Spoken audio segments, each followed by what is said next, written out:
Tout simplement, j'ai été conquis par ce film. Je l'ai même adoré. C'est pas loin d'être mon faux-fi. Qu'est-ce que c'est mon faux-fi? Film of the Year. Le film de l'année. Alors, peut-être après Le Tourneur. Il faut pas déconner non plus parce que le Sophie Le Tourneur était génial. Franchement, c'est un super film. L'Aventura, je le recommande. J'ai fait une vidéo dessus. Allez la voir. Encore que je sais pas trop. Faut que j'y réfléchisse. Bref. Déjà, la bande-annonce de ce film avait donné envie de le voir. Un genre de western à l'époque actuelle, ce qui est assez rare au cinéma. J'avais pas vu ça depuis longtemps. Je crois que même j'ai jamais vu ça. Parce que Eddington reprend tous les codes du western classique, c'est-à-dire celui des années 50 et 60. Je trouve l'idée du film très bonne. Il prend un shérif, mais complètement dépassé. Sa fonction n'a plus de sens dans l'époque.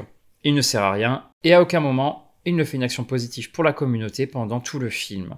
Sauf à la fin, on va dire, je dis ça de manière un peu ironique, mais c'est normal, parce qu'il ne peut pas agir autrement. Et je trouve fort de prendre le cliché du shérif excellent tireur, c'est une très bonne idée. Mais aujourd'hui, vous vous doutez bien, on ne menace plus dans la rue des gens avec un revolver. On ne tue pas les personnes qui vous menacent, ce qui rend en fait cette compétence complètement désuète. Ça sert à rien en fait d'être excellent tireur, vous vous doutez bien.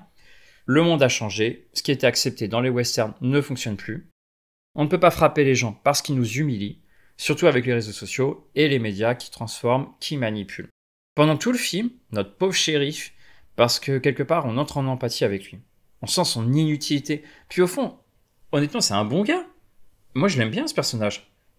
En plus, sa femme n'est pas vraiment sa femme. Ils sont mariés. Mais on se demande s'ils ont jamais consommé le mariage. D'accord? Elle l'ignore, elle le méprise. On sent qu'elle le méprise. Pareil pour sa belle-mère qui vit chez eux, et ça aide pas. D'ailleurs, le personnage va évoluer d'une manière assez inattendue. Vous verrez, c'est pas mal. On a aussi des ados qui l'insultent. Il est incapable de maîtriser un dingue. À un moment donné, il y a un type qui est complètement fou, qui se balade dans la ville, qui dit que des conneries. Évidemment, il a perdu la tête. Mais il n'est pas dans une institution. Et il est ingérable. C'est comme en fait le gosse Raoul dans l'Aventura, qui est extrêmement pénible. Et ben là, c'est pareil. Et vous avez un shérif qui ne peut pas gérer cette situation. Il n'arrive pas à arrêter une manifestation, et comment il pourrait le faire, puisqu'il ne peut pas faire usage de la violence pour faire respecter les règles. C'est un personnage qui est fondamentalement, il faut bien le comprendre, frustré. Oui. La question est, est-ce que sa frustration va le faire exploser? Spoil, oui. Là où le film est vraiment brillant, c'est lorsque Ari Aster nous dit « le pouvoir n'a plus le pouvoir ». C'est extrêmement important de comprendre cette phrase. Le pouvoir n'a plus le pouvoir. Donc il est où? Alors le film n'apporte pas de réponse claire. Il montre juste que le pouvoir est dilué dans des intérêts financiers privés, dans les médias, dans les réseaux sociaux, dans la manipulation des passions politiques. Comme le pouvoir n'est plus identifiable, eh bien les gens deviennent complotistes et s'imaginent des groupes qui agissent dans l'ombre. C'est le cas de sa femme et de sa belle-mère. Mais il y a une raison plus profonde aussi à ça. Là où je veux en venir, ce qui m'a le plus plu dans ce film, à la fin, on comprend que pour Ari Aster, le monde, il est beaucoup plus terre à terre. On ne cherche pas à mettre des théories sur le monde, à l'expliquer de manière conceptuelle, non. Ce monde est presque d'une incroyable banalité. Voilà. À la fin de la journée, si on fait le bilan à la fin de la journée, le thème du film est davantage une réflexion sur la relation homme-femme. Lol, je sais. La femme, ouais, toujours les femmes. Ouais. Si vous voulez, on n'est même pas dans une histoire de pandémie. Alors au début, il s'agit de l'élément déclencheur des hostilités avec le shérif et le maire. Pour une histoire de masque, c'est une histoire assez futile. Enfin, quand on y repense. Bon, on comprend par la suite qu'il s'agit surtout d'une rivalité en rapport avec la femme de notre shérif et du maire. Alors, le shérif est joué par Joaquin Phoenix, j'ai oublié de le dire, qui est bon. Qui est vraiment bon dans le film. Pareil pour Pedro Pascal, il m'a vraiment étonné. Étonnamment, il sait jouer. Ouais, quand il est bien dirigé, il joue bien. Parce que oui, je suis désolé, mais dans la série The Last of Us, il était nul. Bref, dans ce film, aucun de nos personnages n'est heureux en ménage. Que ce soit notre mère dont la femme est partie, pareil pour notre adolescent qui essaie de draguer une fille, mais il a vraiment du mal, il essaie même d'adopter une cause que la fille suit, mais lui, au fond de lui, il n'est pas du tout là-dedans. Il fait ça vraiment pour obtenir de l'attention et pour rencontrer une fille. Même chose pour l'adjoint du shérif, lui, il se réfugie plutôt dans la crypto-monnaie et le tir. Et c'est drôle parce que ce sont des hommes qui incarnent le pouvoir, mais on se rend compte qu'ils l'ont plus vraiment.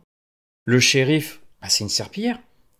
Mais je précise que c'est pas non plus sa faute. Et le maire, il se soumet à l'argent. Et la question qu'on se pose, c'est les femmes se rendraient-elles pas compte de ce qui arrive? Les femmes aimeraient-elles le vrai pouvoir? Et il y a une réponse qui est apportée à ça, à travers la femme du shérif qui est jouée par Emma Stone. Elle va vers qui? Alors là, il faut se poser la question. Heureusement, d'une certaine manière, cette virilité humiliée, bafouée, retrouve une forme de majesté. Enfin, pas tout à fait, mais presque. Et j'ai pensé à cette scène dans The Misfit où Clark Gable tente de maîtriser un cheval sauvage. Je crois que c'est un Mustang. Les vrais, vous me direz dans les commentaires. Alors, c'est un geste sans utilité pratique. Ça sert à rien. Enfin, si. Juste à réaffirmer sa virilité. Mais cette scène, elle symbolise surtout la fin d'un monde. Et notre personnage, il en a conscience. Alors, concernant le ton du film, écoutez, j'ai ri, j'ai même beaucoup ri. Du moins, surtout au début, où le film ressemble à un film des frères Cohen, beaucoup d'ironie, c'est pas du tout des gags, c'est même assez réaliste à ce niveau. Mais la deuxième partie du film, je trouve qu'elle a une ambiance plus terrifiante, avec du suspense, et c'est parfait. Ouais, on jubile dans ce film. Moi, j'ai jubilé, j'ai adoré ce film. J'ai un peu discuté avec une personne en sortant du film, le film a plu, le style western est complètement renouvelé. C'est vraiment fort, on a vraiment envie d'en voir plus des films comme ça. Bon, que dire de plus? Je le recommande vivement. Je vois pas un monde où vous ne pourriez pas aimer ce film. Ouais, vraiment. J'ai fini ma critique. Likez, partagez.